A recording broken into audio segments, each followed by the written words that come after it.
Welcome to Crushgasm, the podcast dedicated to the highs and lows of crushes. From their first to their worst, we're going to cover them all with a cascade of characters, including our guest today, a girl who don't want no scrubs, Shaleena, a reggae-loving educator, podcaster, and baker who is here to talk not only about Everything 90s podcast, a show in which she talks about the most glorious decade to have ever existed, but also her celebrity crush that was more of a moment the following decade, and that's Lil Bow Wow.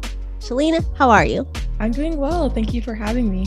I'm excited. I was surprised you went with like a 2000s person, not a 90s person. But, 2000s had a lot of great crushes. Yeah, and in the 90s, to be fair, I was a young child, so I wasn't really having crushes at that time. Really? I had my first crush at like 5. It was Patrick Swayze in Dirty Dancing. Oh, wow. Yeah, don't know why my mom let me watch that movie, because I didn't even know it like had an abortion plot.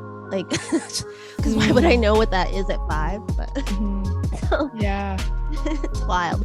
But around like 10, 11 years old, that's when I feel like all it takes for us to have a crush is for them to have a cute face. You're just like, oh my God, that's going to be the person I married. And that's kind of maybe how it was for you. You were listening to Lil Bow Wow's music and then you've seen his videos. So did the crush come from just like seeing him, or was it more like, wow, his music really touches me? No, it's the other one, seeing him. I think the first time I saw him was my cousin had his first album, Beware of the Dog, and we were at barbecue at my grandma's house, and she had like the CD case, and I'm like, oh, he's cute. Who's that? Beware. I like him. I want to marry him. It was like that, and you were like planning the wedding already. Oh yeah. I know, I had plenty of those. So being that your cousin sort of introduced you to him, did you all fight over him? Like, no, he's my boyfriend, no, he's mine? Because I remember my friends, we would like stake claim to celebrity crushes, and you could like them, it would be fine, but you couldn't be like, I'm gonna marry them. Like, that was off limits. Did you guys do any of that? You know what? I don't remember, but I wouldn't be surprised if we did have that conversation. But I don't remember. Like, to this day, my best friend will be like, she'll text me and she'll be like, oh, my boyfriend's this guy in a band. So it's like, still, we're like in our 30s, still like staking claim to these people we're never gonna be with. But it's the principle of the matter. So I am still known as the Backstreet Boy girl to people that I grew up with, because my crush went above and beyond. It was more like an obsession. And did it get like that for you with Lil Bow Wow? Were you like the Bow Wow girl at school? I would say so, yeah. In middle school, for sure.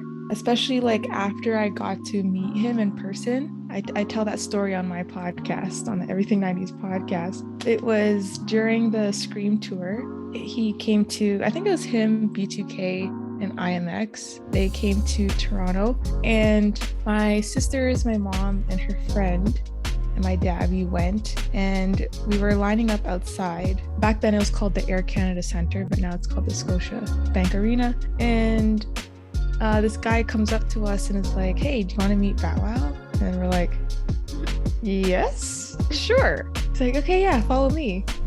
Looking back, I'm like, why did we trust him? But it worked out. Did your parents go with you though? Yeah. Okay. Yeah, they all came with us because I was 11 or turning 11, and my sisters were younger. So he took us like through the crowd. We passed like security, and then he took us to this room with other fans, and there Bow Wow was. And I was just like, oh my gosh, this is super cool. And we got to take a picture with him. I also posted that on my Instagram account if anyone wants to check it out. I just could not imagine being 11 and meeting a Backstreet Boy. I didn't get to meet my first Backstreet Boy until I was like 18, and I kind of like didn't really listen to him as much at the time, but it was still very exciting. So at 11, I don't even know. Like, I don't know how you handled it. Were you like over the moon? Were you trying to play it cool? Because you're like, He's gonna propose to me, obviously, after this.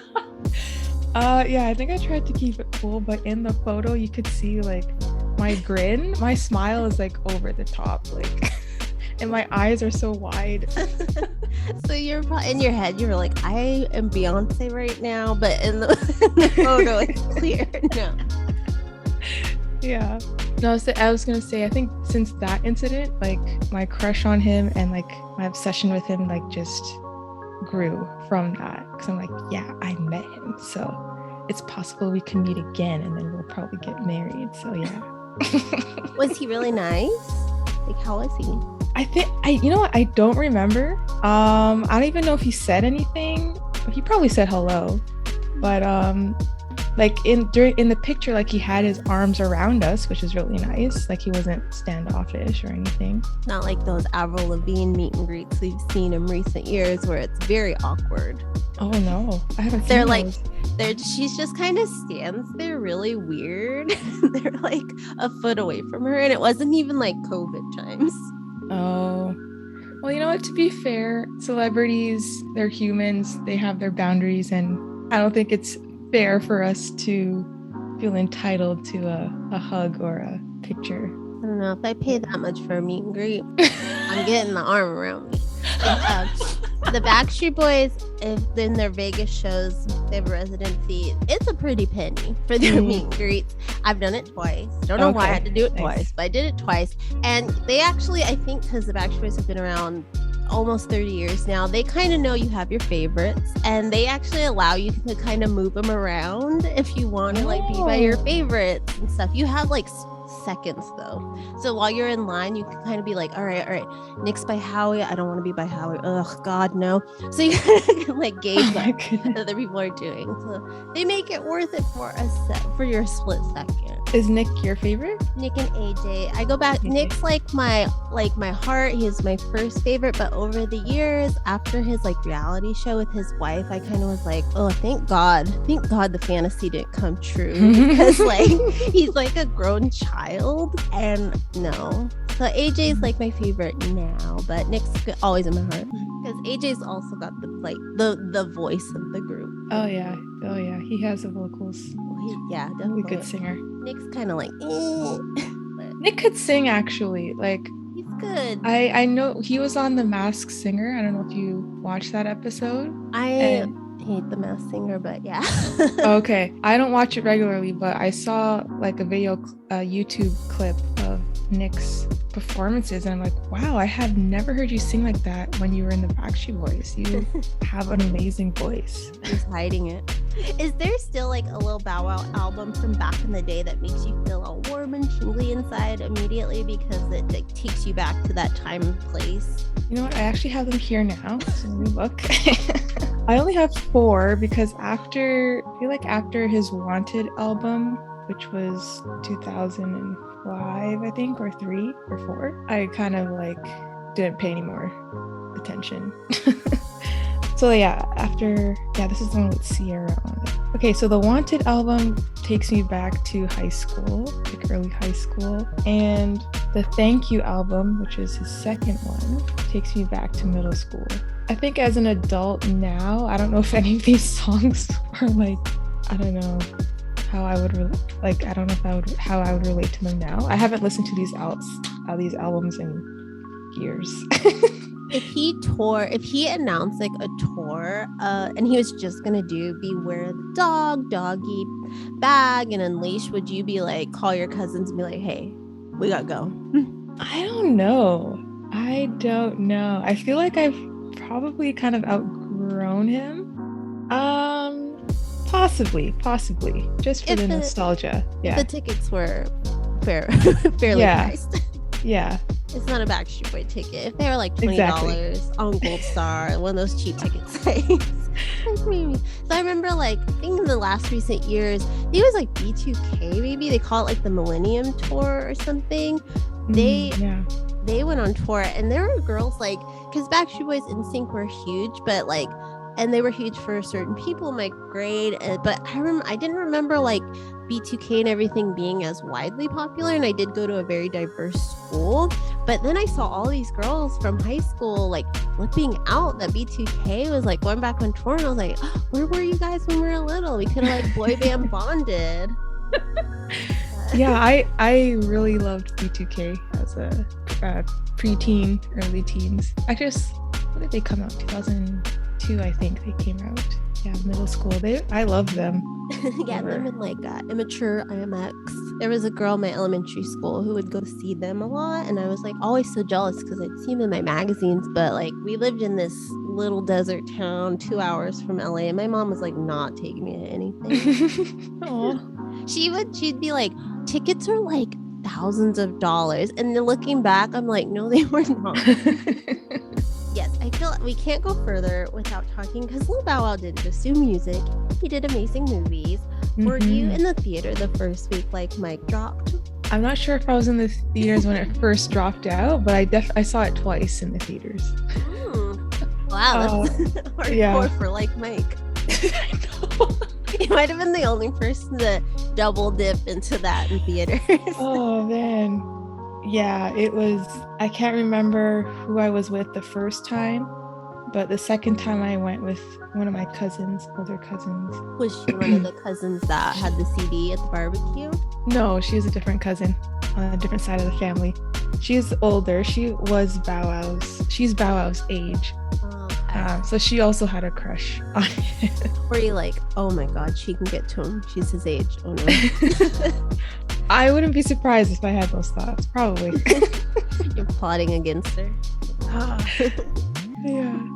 I just want to say a special shout out to my friend Jarrell. If he's listening, I want him to tell little Steven, who we went to school with, Steven S., that if he sees him soon, to make sure to remind him how he cried to like Mike when we watched it in health class in 10th grade. That's all I have. Oh, which scene did he cry at? The end. I looked over and I was like, are you crying right now? Aww. Great it was movie, a heartwarming ending for sure. We watched a lot of movies in health class. Don't know what that was about. Yeah, what's the connection? Is it because of basketball?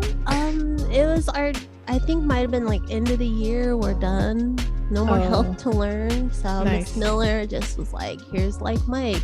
Here's what else we watched was really good. Lilo and Stitch. Oh, nice. Were you a fan of Roll Bounce as well, or was the crush kind of dying out by then? That was kind of his biggest movie. Yes, I still had a crush on him during Roll Bounce and Lottery Ticket. After that, in Lottery Ticket, that's when I noticed. What's his name? Is his name Brandon?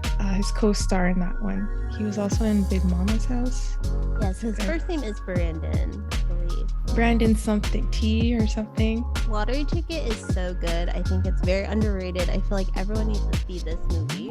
Yeah, in that movie I started crushing on. I feel like his name is Brandon T. Is it Jackson? I was like, ooh, who's he? So funny when he pulls out the map and it's the Underground Railroad. Like, to this day, that is one of the funniest scenes to me. Yeah. It only has a 5 on IMDb. How rude. Roll Bounce? I mean, Lottery Ticket. Yeah. Oh, really? Haters. So I do want to know, like, you had this crush, but it kind of died down as you were getting older. Like, what happened? Were you just like into other people? Were you starting to like maybe date in real life? That's when I feel like celebrity crushes kind of fizzle, when we start to discover, oh, there's real people I can be with. I'm not sure actually. I think after Bow Wow, I got into B2K, and then I guess I just kind of phased out of the whole celebrity crush thing. Dating life, didn't really have one. I had one boyfriend in grade 9, and that lasted like a month. That's long for 9th grade though. Is it? Oh, I feel like my celebrity crushes are still going strong. Nice. But I don't have as many, and they're not like as obsessive as when I was a teenager. I think also as like growing older, I'm like, yeah, I'm not gonna marry this person. Like, I don't even know who they are, and it's very unlikely. First off, we live in 2 different countries. I mean, you're not that, but it's not like you're in like Madagascar or something. True. Possible. That like special Beware of the Dog tour could come. The stream tour could come back to Toronto. True. But I'm taken now, Bow Wow. Sorry, too late. I mean, but everyone has that hall pass. Bow Wow, not yours. Oh, wow. I had one girl, her pass is, what's his name? Sebastian Stan, Bucky Barnes from the Marvel movies. But she has a child, she is married, and she's like, I don't know if I would just like give up my kid, you know? Oh, no. I was like, you don't have to give your daughter up. It's just one night in a hotel room. That's like, live the fantasy if you can. Oh, it's too funny. So is there any part of you that when you see maybe like an old video of Lil Bow Wow or like Mike or Roll Bounce that like 6th grade you still gets a little like fluttery? I would say his like songs from Wanted, so like You with Sierra, fresh as I'm is, like if I were to see those music videos now, that would like high school Shaleena would be like, oh, like And they always have those little moments like Backstreet Boys, As Long As You Love Me, Good Charlotte even. That's what I got into after my boy band. And I was like, I'm gonna rock my Hot Topic looks. But really it was just like band t-shirts because I never went down that path too much like my friends did. So you mentioned The Masked Singer. Did you happen to see when Lil Bow Wow placed 3rd as a frog? Oh, did he? As a frog, yeah. Oh, did he rap or sing? I don't know. I just knew he was on. I hate the show, but I'm also curious as to who goes on. So I do read every week. I'm like, well, who went home as a ice cream cone? I hate the show. I am sadly curious as to what stars do the show. Okay, I need to after this I'm gonna watch an episode on YouTube or a clip on YouTube. I didn't know this. Placed 3rd. So I think that he probably sang. I don't know if they do rap on the show. Not sure. I feel like even like T-Pain was on, and I don't think he like rapped. I think he actually sang. Yes, and I actually watched the T-Pain like clips. He could sing. Like you would never know because he was did auto-tune like back in the day, but he actually has a really nice voice. I wonder if that gave him any like courage to do that in the future, like release a singing album instead of that like the robot. Yeah, it's a really nice voice. I'm like, why'd you auto-tune your voice? He was a pioneer of it. Well, Cher in 1999 with Believe pioneered it, but you know. True. Yeah. So, I know like you're over Bow Wow, but say your celebrity crush dreams came true and you got to spend your life with Lil Bow Wow, or Shad Moss as he likes to be called now. What do you think your lives would be like today? Would you want him to co-host your show since he has experience with 106 in Park? Or would you want him to get back into music, stick with acting? Because I know he's coming back for Fast and Furious, because that franchise will never end. I know, right? How much numbers are they on now? When I looked up some Lil Bow Wows, I feel like he's in part 10 on Wikipedia is split into part 1 and part 2. So, so Fast and Furious forever. Wow. It would be cool if we could co-host a podcast. That would be fun, and I'm sure you have so many connection to celebrities to have on the show. And I would say, I think, I would definitely encourage him to continue with the acting career because I think he's a really good actor. And he was born in 87, so he is like he's my age, so he is like a 90s kid. I feel like he would bring something cool to the podcast. Definitely, yeah. You never know. So again, your celebrity crush leaned more 2000s and the 90s, so I want to know what made you want to start a podcast dedicated to one and not the other. So I started Everything 90s podcast in 2021, or was it 2020? No, 2021. Because I found myself during, the whole lockdown and because of COVID, I was reflecting a lot on my childhood, and specifically like from like in the 90s, my young childhood. And those are my best memories that I have of like who I am, and just thinking about memories related to like movies I watched or my friends at school and like things that we used to do outside, like games and stuff like that, and music. So I'm like, you know what, why not? Because I had done podcasting before, but I'm like, now I want to do something different. So I'm like, 90s, it's very relatable. Everyone loves the 90s. Why not create a podcast as a way for other 90s kids or 90s babies to connect and just reflect together, take time out of the stressful world we're in to just have some fun and talk about good memories. So that's kind of the story behind why I started it. Do you feel like you're in Canada, right? Yeah, Do Ontario. you feel like your 90s varies just a bit from like down in the States 90s? Because I've done like 90s and naughties with Jamie. He's over in the UK, and we have some similarities because they did get some of our shows, but not all of them. So he has like this whole other cascade of things. Yeah, I would say that some of the shows that I grew up on, they weren't in the States, and then vice versa. Like I was talking to two other podcasters, we're talking about TV shows, and they mentioned Kenan and Kel and the Adventures of Pete and Pete. Mm-hmm. And I was like, oh no, we did not get those. But we did get all of that. Like I think if you had satellite, you were able to get like the American channels. Good. Then you got a little Kenan and Kel. Yeah, just not their spin-off show. Their spin-off is so good too. I hope you're able to watch it now. I don't know. It's not on any of our streaming platforms. And I know like Canadian Netflix, we don't have all the what American Netflix has.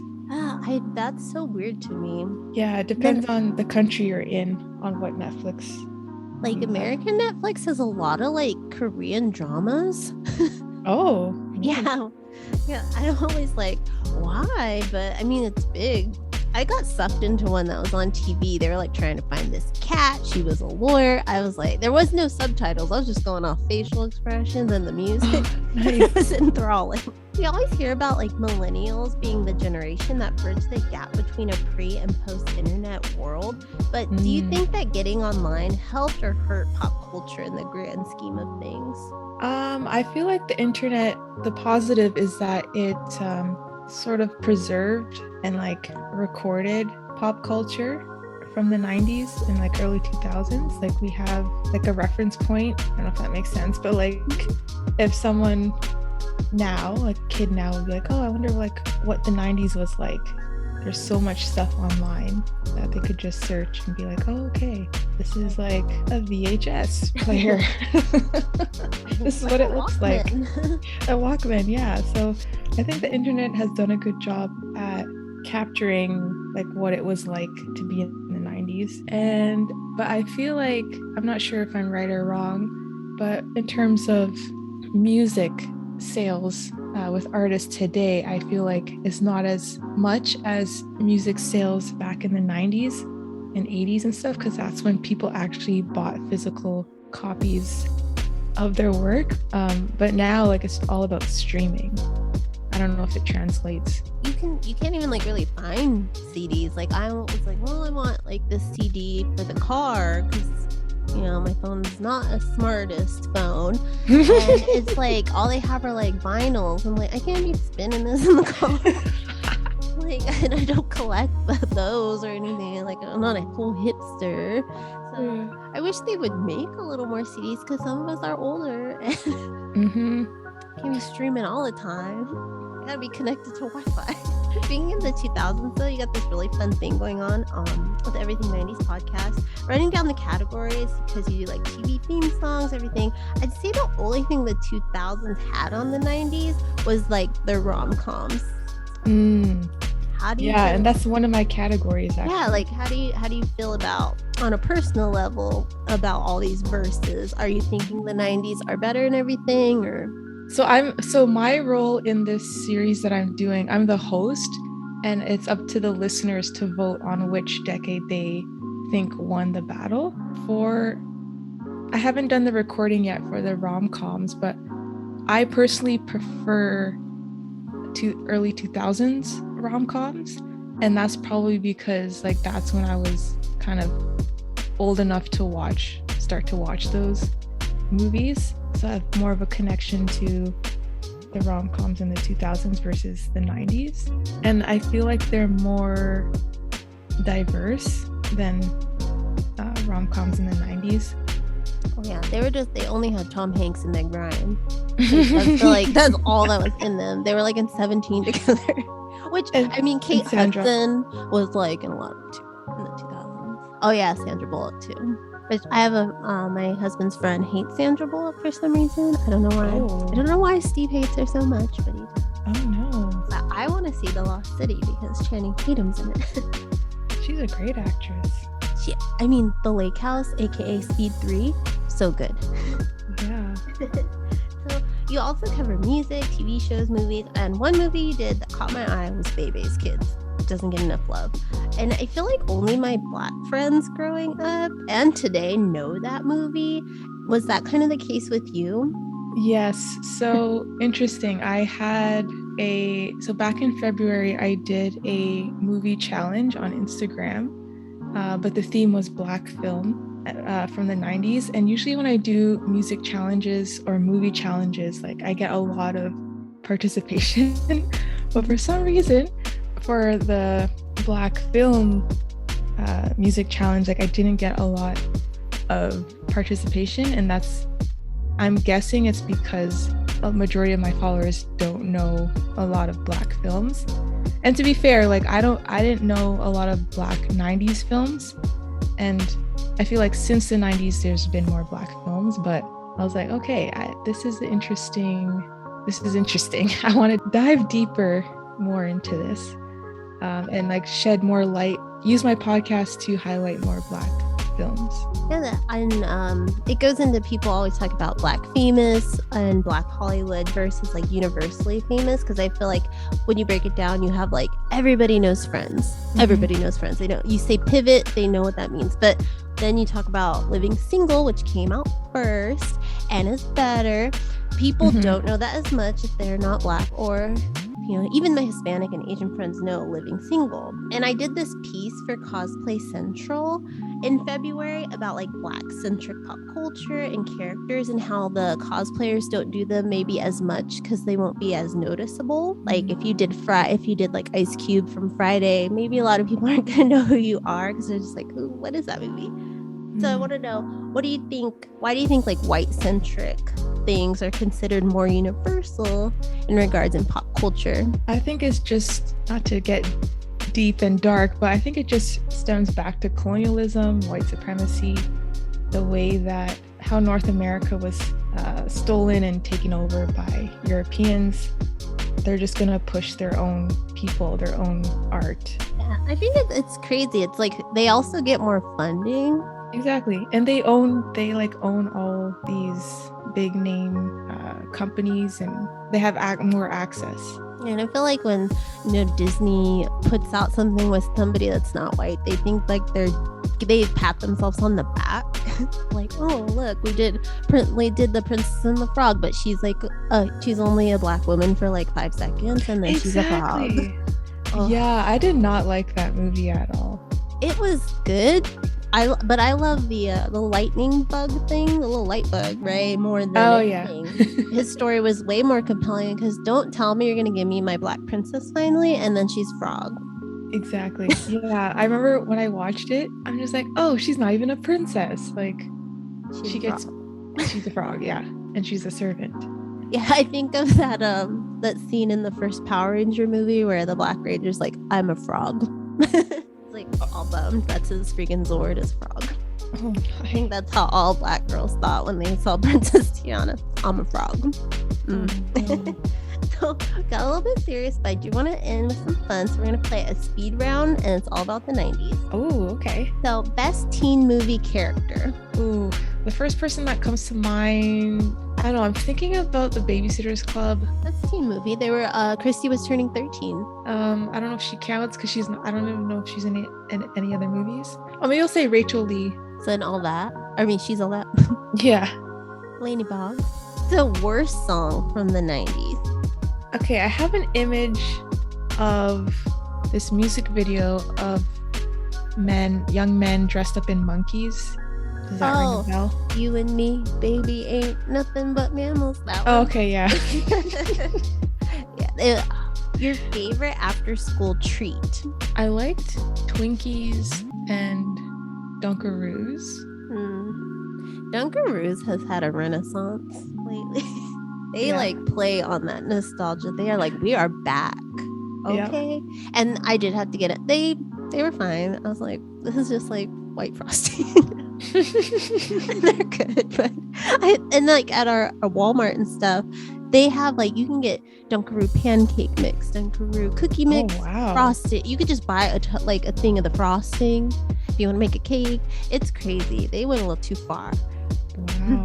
But I was like, if I was like 8 and they really saw this, I would have been even fatter than I was. Oh my god, I was eating those all the time. The one cartoon you couldn't wait for on Saturday morning. If you guys had Saturday morning cartoons, was that a thing there? Yeah. Okay. Yeah. I would say maybe Recess. Good one. And then last one, the 90s trend, the one 90s trend that you feel like fashion trend that you think should remain a memory. Like, let's not bring that back. Okay, the first thing that comes to mind, you know that necklace, ring, bracelet set, like that choker? Oh, that was like plastic. Yeah. I mean, I wouldn't complain if it came back, but that's the first one. Yeah, they called them like here they call them like tattoo chokers because they were so thin, kind of looked like a barbed wire tattoo or whatever. Yeah, those. I did wear chokers, but mine were like velvet and they had like a big charm. Oh, nice. Very like craft witchy looking. Don't know why I was spending my little monies on that. Can you tell people what you have coming up in the coming weeks on Everything 90s podcast? Sure. So I kind of mentioned it earlier, but I have a new series called 90s versus 2000s. So starting April 3rd, which is where the two decades go head to head in a friendly battle to determine which one gave us the best music, TV show theme songs, music collabs, anime, rom-coms, and toys. So how the series works is I have guests come on and they represent a decade, and throughout the episode they try to convince the listeners why their decade gave us the best, for example, toys. And then at the end of the episode, it's up to the listeners to vote on which decade they believe won the battle. And then I reveal the winner on my Instagram page as well as the following episodes. Anime might be I might sway 2000, not an anime person, but I feel like the 90s only had Sailor Moon. Yeah, that's the only one I could think of. That was like 90s. Huge. Like I even watched it because it was on before school, and I was like, their theme song was like fire. So yeah, theme songs 90s all day. And can you tell people where they can find you online and listen to these battles and everything? Sure. So you could just do a Google search, Everything 90s podcast. That's the numerical 90S. And then you could get it on Spotify, Apple Podcasts, Google Podcasts, and other platforms that I don't remember right now. But yeah, if you just do a quick Google search, it should come up. And then on Instagram, my handle is at Everything 90s podcast. Again, numerical 90 with the S. And I also have a Everything 90s Facebook group. So if you're on Facebook, you could join that group as well. And yeah, that's where you could find me. Well, everyone find her. And Shaleena, I just want to thank you so much for taking the time to talk to me about your celebrity crush today. And everyone, it was fun. Yeah, and everyone, you can find all of her information below. And until next time, as always, keep crushing it.